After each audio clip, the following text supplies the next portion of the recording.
Hey guys, Mr. Happy here and welcome to Final Fantasy Bestiary. This series is dedicated towards discovering the history and lore behind some of Final Fantasy's most iconic creatures and characters. This episode we take a look at a plant menace, the Ochu. Ochus are, as this show suggests, a recurring enemy in the series, though this one is not nearly as popular as their other plant menace, the Malboro. They are a plant-like creature, of course, that usually have 2 or 4 arms, a disgustingly misfigured head and mouth, several equally disfigured legs, and a skirt made out of several flower petals. This appearance, and the direct inspiration for the Ochu itself, comes from a Dungeons & Dragons creature called, and I apologize for probably the lack of correct pronunciation, the Ochu, which is very similar in appearance and name to the Ochu.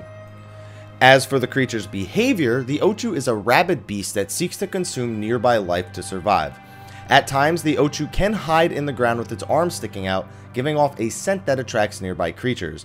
When their prey gets close enough, the Ochu pops out of the ground and lunges at them, capturing them in their mouth before devouring them.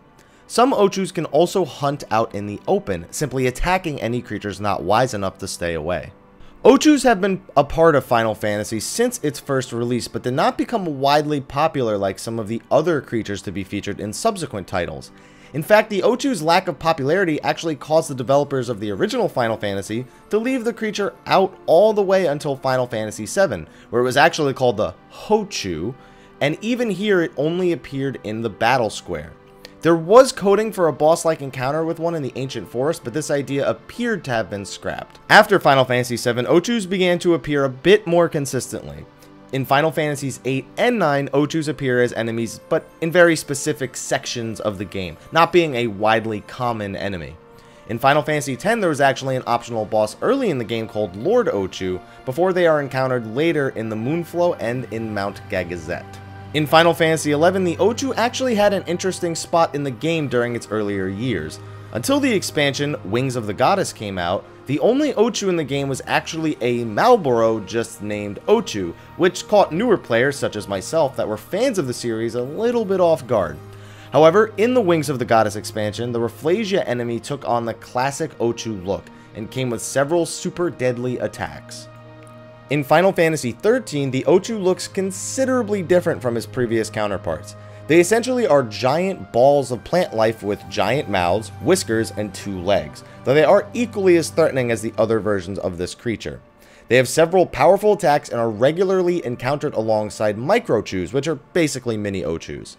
And finally, we come to Final Fantasy XIV, where the Ochu makes a more regular appearance than in most of the games. Many of them exist around the areas of Gridania, especially in the Sylphlands. On top of that, the Rafflesia is a boss in the second coil of Bahamut Turn 1, and uses many attacks with similar names to their Final Fantasy XI counterpart. The Ochu has, of course, appeared in various other Square Enix titles, though again, not nearly as many as some of the other creatures we talk about on this show.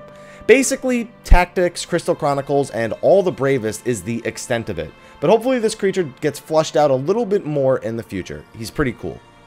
Thank you guys for watching. Be sure to like, favorite, subscribe, and share if you enjoy the show. Also, check out the other videos on my channel. You can like me on Facebook and follow me on Twitter, and of course, you can follow me on Twitch, where I do stream different RPGs and sometimes other games. But anyway, guys, thank you for watching, and until next time, take care.